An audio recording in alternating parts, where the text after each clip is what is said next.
بسم اللہ الرحمن الرحیم۔ آئیے ہم سب یہ باتیں جاننے کی کوشش کرتے ہیں وہ کون سا خوش نصیب انسان ہوگا جو واپس دنیا میں آنے کی کوشش کرے گا۔ یعنی اگر اللہ تبارک و تعالی جنت دے بھی دے پھر بھی اس کی خواہش ہوگی، اس کی تمنا ہوگی، اس کی چاہت ہوگی کہ اللہ دوبارہ ہمیں دنیا میں بھیج دے۔ رسول اللہ صلی اللہ علیہ وسلم نے فرمایا، شہید کے سوا کوئی آدمی بھی ایسا نہیں جس کو یہ بات اچھی لگتی ہو وہ مرنے کے بعد اللہ کی دی ہوئی خیر و بھلائی کو چھوڑ کر دنیا میں آئے اور اس کو دنیا اور جو کچھ اس میں ہے سب مل جائے، کیونکہ شہید کو شہادت کی فضیلت دیکھنے کی وجہ سے اس کو یہ بات اچھی لگتی ہے کہ وہ دنیا میں آ کر دوبارہ شہید ہو۔ کتاب دیکھیے صحیح بخاری۔ اس حدیث سے ہمیں یہ باتیں معلوم ہوتی ہے کہ جسے اللہ کی راہ میں شہید کر دیا جاتا ہے وہ دوبارہ دنیا میں آنے کی چاہت کرے گا، دنیا میں آنے کی خواہش کرے گا کہ اللہ دوبارہ ہمیں دنیا میں بھیج دے تاکہ میں تیری راہ میں شہید ہو کر آؤں۔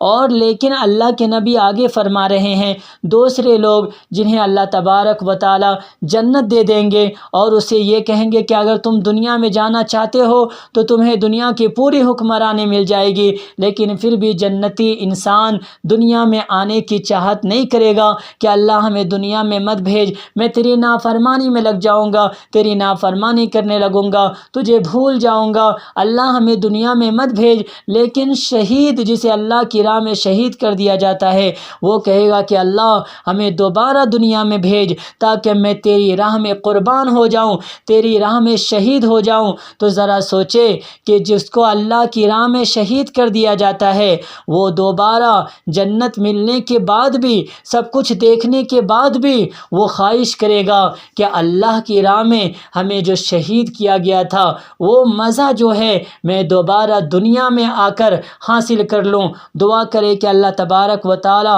ہم سب کو بھی اللہ اس کے رسول کے مطابق زندگی گزارنے کی توفیق عطا فرمائے، آمین۔ ربنا تقبل منا انک انت السمیع العلیم وتب علینا انک انت التواب الرحیم۔